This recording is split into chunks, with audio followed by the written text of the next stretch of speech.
Desde que conocimos el trabajo de la Fundación Daya, de Ana María Agasmuri, que nos acompaña hoy día, es que han pasado muchas cosas a propósito de legislación, de discusión, de conocimiento, además, a propósito de la cannabis medicinal. Queremos saber qué es lo que ha ido avanzando en el tiempo y cuáles son las garantías o los derechos que tenemos como personas, como chilenas, como chilenos, para plantar y para poder recurrir a la cannabis medicinal. Es por eso que nos acompaña Ana María Agasmuri, directora ejecutiva de la Fundación Daya. ¿Cómo estás, Ana María? Y muchas gracias por acompañarnos. No, gracias por el espacio. Siempre es importante tener espacios en que se puedan aclarar las dudas que tiene la ciudadanía con justa razón frente a temas que son complejos, que están en la agenda pública, como es el tema del cannabis medicinal. Y lo dices bien, porque a mí me pasa que muchas veces me preguntan en distintos espacios sobre, sobre la mirada que existe de la cannabis medicinal, pero no solamente eso, sino también cuáles son los derechos que tienen las personas, sobre todo las fundaciones. Hay muchas fundaciones que se llaman Mamá Cultiva, donde son madres que están cultivando cannabis para poder asistir a sus hijos o hijas, habitualmente con ciertas enfermedades en específico, y que han visto en la cannabis un paliativo, una solución para poder dar otros medicamentos, en fin. Entonces, muchas de ellas preguntan, porque también señalan, mira,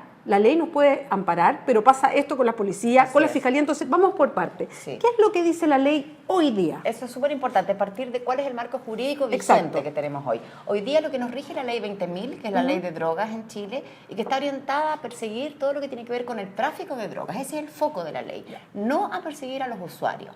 Y esta ley, ¿qué es lo que dice? Que está prohibido, por ejemplo, en el caso del cannabis, todas las acciones vinculadas a él, el cultivo, el transporte, la venta, en fin, todos los diferentes verbos rectores que se llaman, salvo que este esté destinado al uso personal exclusivo y próximo en el tiempo o a un tratamiento médico. Perfecto, ahí está súper clarito. La letra de la ley. Perfecto. ¿Ya? Ahora, ¿qué ha ocurrido? Tradicionalmente esta ley, que desde el año 2006 en adelante, se interpretó erradamente, y en el fondo a un usuario personal, es decir, a alguien que cultiva una planta de cannabis en su casa para su uso personal, que está en el espacio de excepción de la ley, o sea, no perseguido por la ley, a estas personas se las acusa finalmente de cultivo ilícito o de microtráfico, figuras que sí están penalizadas, ¿te fijas? Entonces, y eso se hizo una práctica habitual, y eso significó la condena, primero la detención, el allanamiento y la condena de miles y miles y miles de ciudadanas y ciudadanos chilenos, o sea, no ha sido broma, y ciudadanas que no son delincuentes, que sencillamente cultivaban en su casa una planta para su uso personal, ya sea medicinal, recreativo o espiritual, que también cierto están los usuarios espirituales, y que se veían vulnerados por la autoridad que en el fondo mal interpretaba la ley. Y esto empieza a cambiar ¿cuándo? Del año 2015 en adelante. O sea, pasó mucho tiempo y que incluso los detenidos por ley de droga generaban la mayor masa de detenciones por todos los delitos. O sea, y finalmente eran este tipo que en general muy pocos tenían que ver con tráfico, solo el 17% de los detenidos por ley de droga tenían relación con tráfico realmente, el resto eran usuarios. Entonces, esto se transformó también en una especie de herramienta de control social, porque, seamos claros, esta persecución no afecta de igual manera a todas las capas sociales, ¿no? A todos los estratos socioeconómicos en absoluto. Esto se focaliza, esta persecución y esta criminalización en los sectores más vulnerables. Por lo tanto, cuando hablamos de la guerra a las drogas, hablamos de una guerra a la pobreza, de una criminalización de los más débiles. Entonces, el año 2015, la Corte Suprema empieza a cambiar esto cuando empieza a fallar a favor de personas que deciden ir a juicio, no aceptar ninguna salida abreviada, que es lo habitual, y defender su postura, y ahí la Corte Suprema empieza a fallar a favor. Efectivamente, pone algo sobre la mesa. Pone algo, ¿qué dice? Efectivamente, cuando se trata de un cultivo para un uso personal, no está penalizado en Chile y es un acto lícito. Y es más, la Corte Suprema va más allá incluso. Dice incluso que el cultivo colectivo para uso personal también es lícito. Es decir, podemos colectivamente asociarnos como una cooperativa para cultivar, pero en nuestro uso, el uso que esa sustancia le vamos a dar es personal, no es colectivo. Ahora, Ana María, y ahí también está dentro del marco de la legalidad. Entendiendo ese marco, que lo explicas bien, y todo el proceso además que se ha seguido, y cómo el 2015 marca un punto de referencia o de inflexión en esto, ¿qué ha seguido pasando a propósito de que en Chile no hay jurisprudencia? Sí. O sea, hay que recurrir todo el tiempo a la Corte Suprema, o eso ha ido cambiando la mentalidad de policías y fiscalías, por ejemplo. Eso ha ido cambiando. Por ejemplo, hoy día tenemos muchos casos que se resuelven en los juicios de primera instancia, o sea, que no llegan a la Corte Suprema, sino que esta argumentación es acogida y efectivamente es declarado que la persona es inocente de los cargos que se le acusan y que su cultivo era lícito. Eso ocurre. Pero imagínate, Beatriz, que que si pensamos que el procedimiento es que cada usuario tenga que pasar por un juicio para demostrar que su uso es lícito, es una locura y es un gasto del Estado inmenso. Cada una de esas causas significa una cantidad de recursos impresionante. Entonces esto ha ido cambiando y hoy en día los resultados de estos procesos, de estos juicios, son en general positivos para el usuario, ¿cierto? Pero ha significado vivir un proceso traumático, de haber sido allanado, de haber sido sus plantas incautadas y lo más grave, finalmente, aunque lo declaren inocente, en el caso, por ejemplo, de un usuario medicinal, igual sus plantas fueron incautadas y fueron destruidas.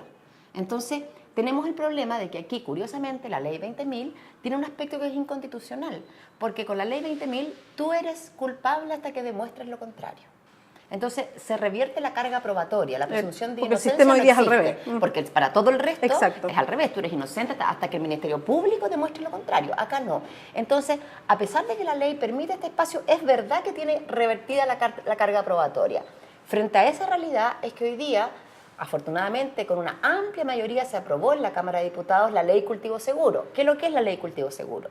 Es una modificación del Código Sanitario que reconoce la prescripción médica como autorización suficiente que impide que tus plantas sean incautadas en el caso de haber un procedimiento. Es decir, el Ministerio Público puede seguir sus procedimientos como siempre, lo que cambia es que la incautación no podrá ser efectuada a priori, antes de saber si la persona es culpable o inocente, sino que podrán ser incautadas solo si el Ministerio Público demuestra que estaban destinadas al tráfico. Entonces, de esa manera cautelamos que los ciudadanos no sean despojados de un bien que les pertenece, que son sus plantas. Pero eso no es ley todavía. No, todavía no. Fue aprobada por 121 votos en la Cámara de Diputados, lo que habla de que el sentido común que hay detrás de esto logró penetrar transversalmente todos los sectores políticos, si no, no podríamos haber obtenido 121 votos de aprobación, incluso concurrieron votos de la UDI. O sea, y eso es interesante cuando lo miramos como fenómeno. Aquí ya no se trata de un tema que tenga un color político, sino que de una necesidad transversal, una situación que afecta transversalmente a los ciudadanos, no importando su domicilio político. ¿Y qué ha pasado con la ley para que pase? O sea, con ahora este está proyecto. en el Senado, Ya. ahora pasó al Senado y tiene que ser visto en la Comisión de Salud del Senado y de hecho estamos los ciudadanos presionando para que por favor se ponga rápidamente en tabla. Ya, ¿Y por qué es no. tan importante que se ponga en tabla y ojalá que pueda resolverse con rapidez?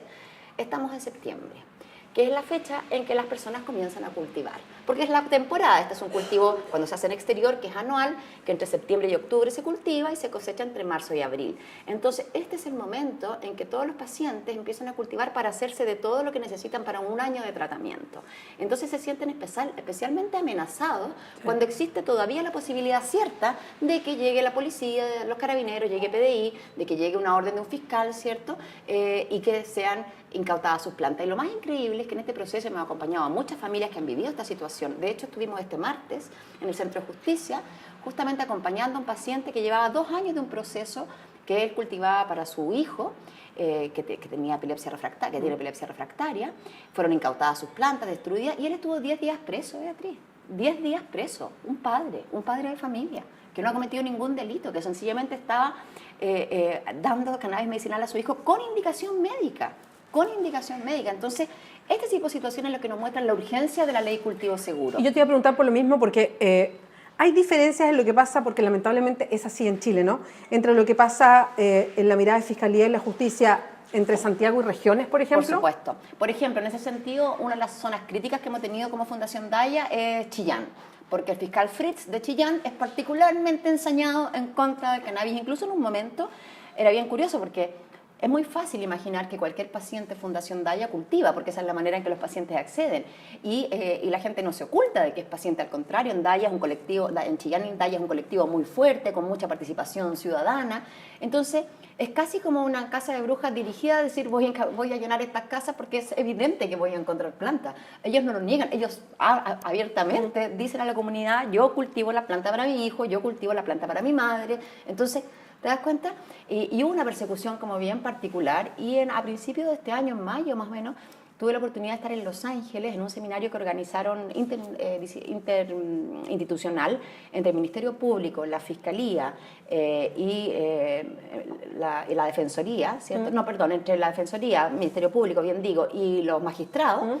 Y fui invitada a este seminario para exponer, invitada por la Defensoría. Y justamente tuve la oportunidad de explicar todo esto en mucho detalle frente a puros jueces, fiscales y defensores. Y esto fue muy interesante. Y estaba el fiscal Fritz. Y ahí le dije, córtela de andar persiguiendo a nuestra gente.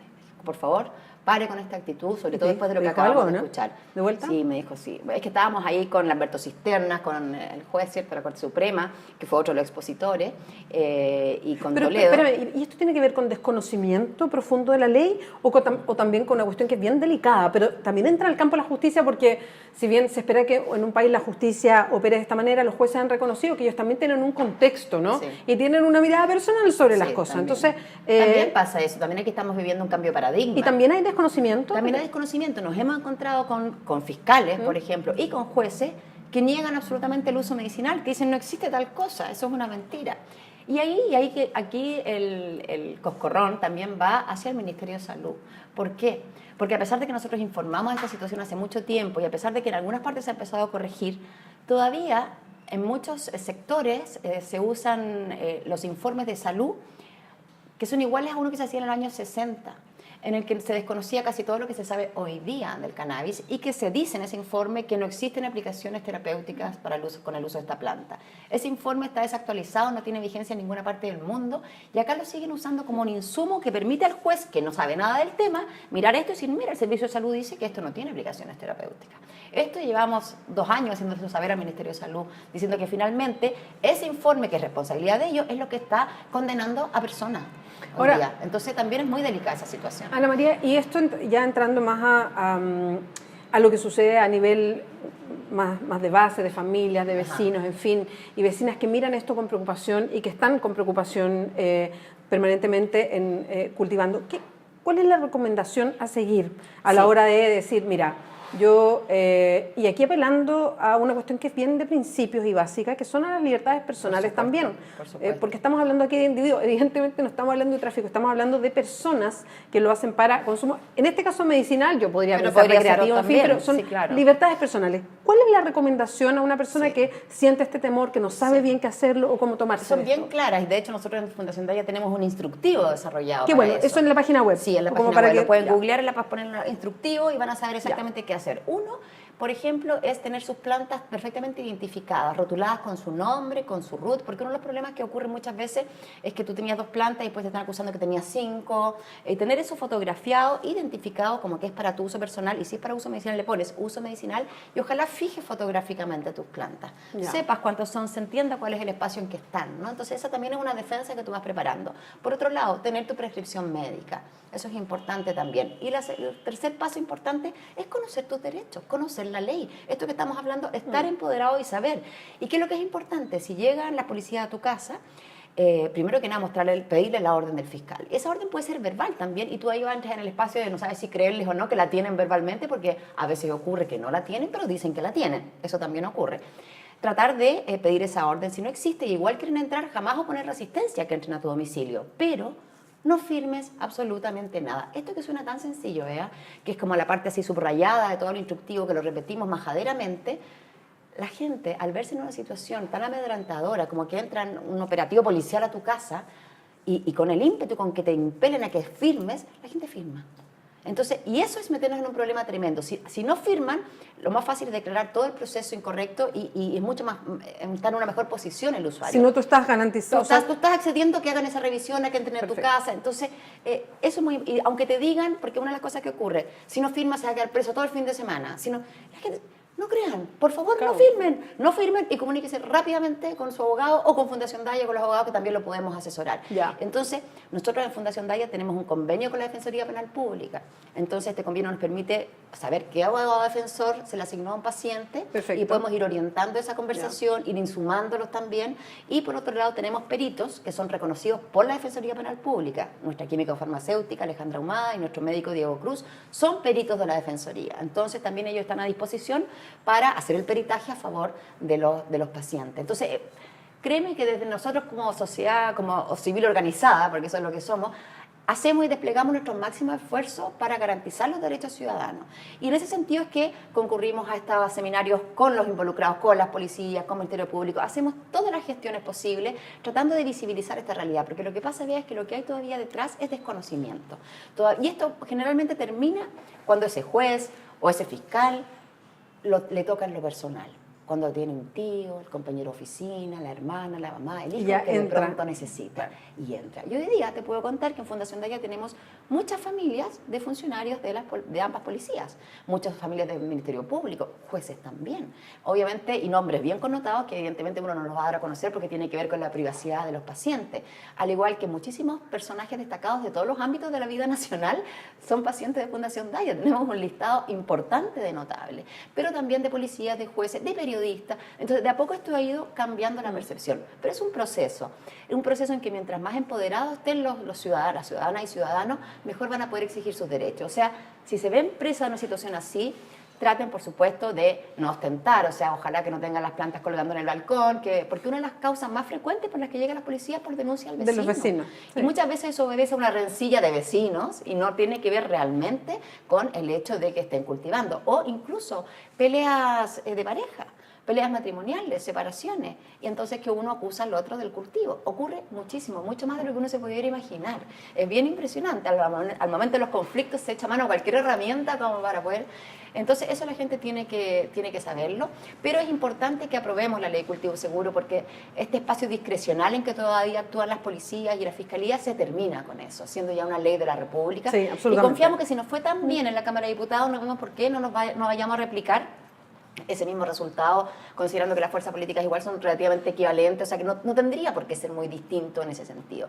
Así que esperamos que eso funcione, y esto es parte del avance del cannabis medicinal. También es importante que la gente sepa que el Estado de Chile hace tiempo tomó una postura con respecto al cannabis medicinal y permite tanto su importación, exportación, venta, expendio de cannabis y productos derivados de cannabis en farmacias o laboratorios desde el año 2015 también. Lo que pasa es que esta modificación pasó como medio calladita, como que nadie la notó, pero eso es lo que da contexto y lo que permite que hoy día haya fármacos en Chile en base a cannabis. Es totalmente legal y está reconocido por el Estado chileno, tanto es así que nosotros llevamos 5 años cultivando cannabis en una planta legal de cannabis medicinal. Con el resultado de esos cultivos se están realizando estudios clínicos, ¿cierto?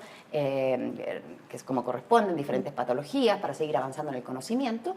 Y también con el resultado de esa producción es que hoy día existe el primer fármaco chileno, que se llama Cannabiol, en base a cannabis, que esperamos que sea el primero de muchos, porque aquí necesitamos una gama de productos, sí, no solamente uno. Que esa es la gracia del autocultivo. Yo puedo cultivar cepas distintas de plantas, entonces puedo obtener una gama de productos diversos. Hoy día en el mercado tenemos solamente uno, pero con harto orgullo decimos, porque hemos participado de ese desarrollo, es el más barato del mundo, que fue nuestro propósito desde el día 1. Sí. Y hay otro fármaco registrado en Chile ya, que es Sativex, el que es de origen inglés. Sí, me acuerdo. Y ese está registrado, pero no está disponible, yo creo que por su valor.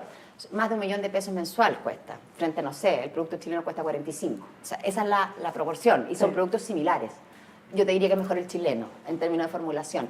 Ahora, ¿qué ocurre? ¿Qué está haciendo este laboratorio inglés? Está tratando de llegar a acuerdos con el Estado para, a través de algún programa de salud como AUGE o como Ley Ricardo Soto, incorporarlo vinculado a una patología y, por lo tanto, lo compra el Estado. Pero si lo compra el Estado, lo estamos comprando todos los chilenos.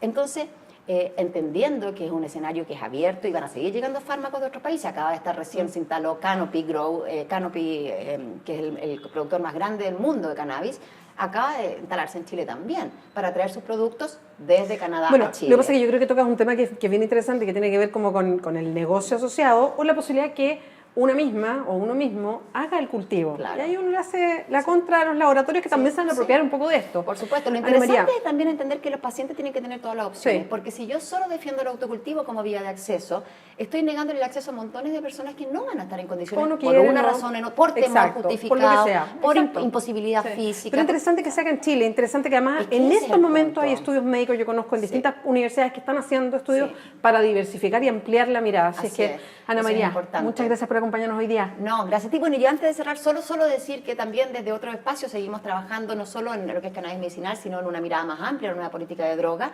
Y podemos decir que en Revolución Democrática, afortunadamente, ya tenemos la Comisión por una Nueva Política de Drogas después de un arduo proceso con muchas resistencias internas.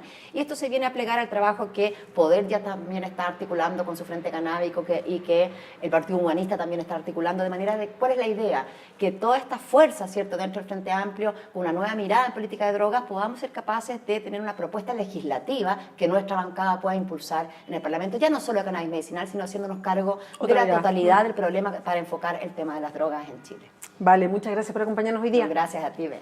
Recuerden, www.diarioclever.cl.